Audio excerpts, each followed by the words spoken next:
Have you ever thought about how it might be different to sell your home once you're over the age of 60?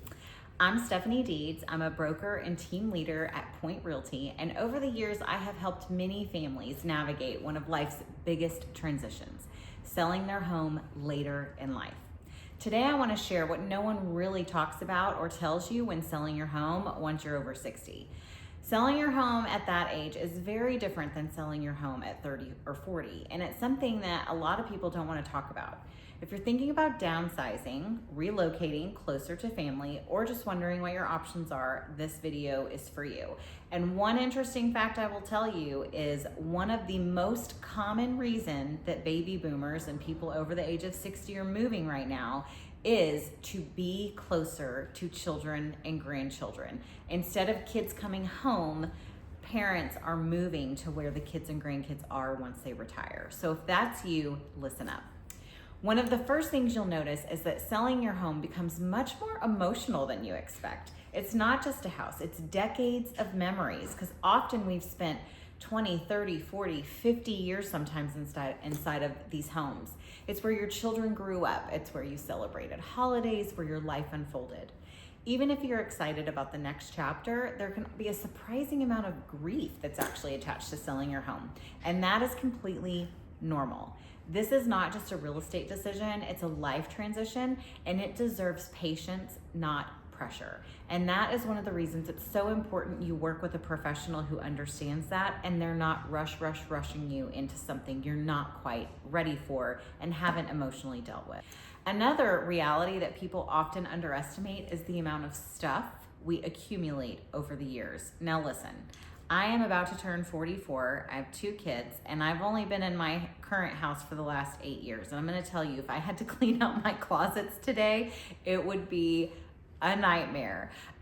So when you're someone who's lived in your house for decades and you've got grown children and grandkids and all the things, you've accumulated a lot of stuff, okay? Closets that are full of clothes, garages stacked with boxes, and your furniture often has stories attached, files and paperwork spanning decades that never got dealt with or shredded or whatever. It can feel so overwhelming. My advice, start early. Tackle one room at a time, create simple categories, keep, donate, gift, discard. You don't have to do it alone. Family, friends, or professional organizers can make this process easier and less stressful. Actually, speaking of professionals, I want you to know there is a whole industry of people out there that is what they do. They help you take your current living situation, the furniture you own, the things that you have, and they help you downsize and figure out what pieces you can take to the next place and what's going to work most efficiently for your next property. So, the financial side of selling after 60 also requires very thoughtful planning, maybe even more so than any other time in your life, even when you were starting out. You may have significant equity, you have tax exemptions, plans to move to a smaller home or community that's easier to manage. So, understanding property taxes, mortgage options, or even potential capital gains is important before listing your home. Speaking of property taxes, let me just say this. If you've been in your house for a long time and you are not just over 60, maybe you're over 70, 75, you have had your property taxes frozen at a certain point. So that is not going to happen when you move to a new property. You're almost for sure going to be looking at a higher property tax at a new property versus where you're at if you've been there for a long time. So you'll still have a homestead exemption, you'll still have an over 65 exemption, but you will have a higher starting point when you get into a new property. As far as capital gains, you're gonna wanna talk to a CPA and find out what those rules and regulations and everything look like. Are you actually going to have to pay capital gains taxes on what you sell your home for, depending on the price, how long you lived in it, all those good things. So selling at this stage is not just about getting the highest price. It's about protecting what you've built and making wise financial decisions. Another thing people often don't expect is that the house may need a little bit of extra prep. If you've lived in your home for decades, chances are that there are some updates that haven't been touched in a while. Maybe it's paint, maybe it's flooring, maybe it's lighting, or small repairs that you've just lived with over time. The longer we live somewhere, the less we start to notice some of the things that maybe a buyer's gonna see as a flashing red light, right? That doesn't mean that you need a full renovation. Just small strategic improvements can often make a significant difference in how the home shows and what it ultimately sells for. The goal is not perfection. It's helping buyers imagine themselves living there. Now, here's another thing that can surprise people and has surprised me over the years as long as I've been doing this.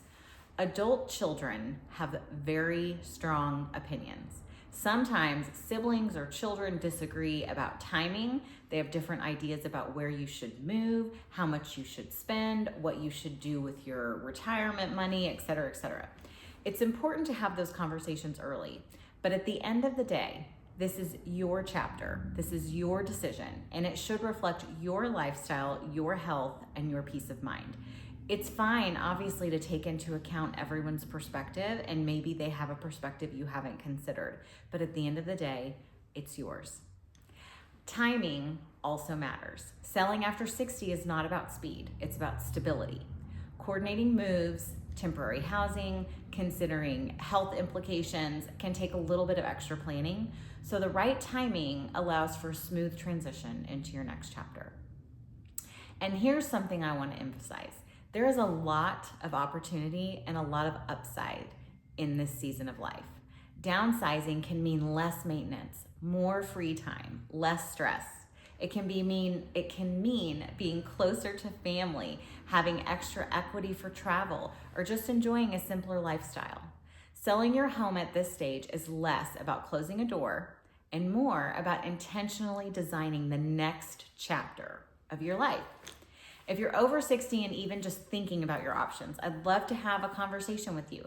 Not about listing tomorrow, not about pressure, but about planning wisely and understanding what makes sense for your life and your goals. You can call, text, or email me anytime. My information's below. And whether you decide to move this year, 5 years from now, or not at all, my goal is always the same. It's to help you make the best decision for this next chapter of your life with the most information you can have at your fingertips.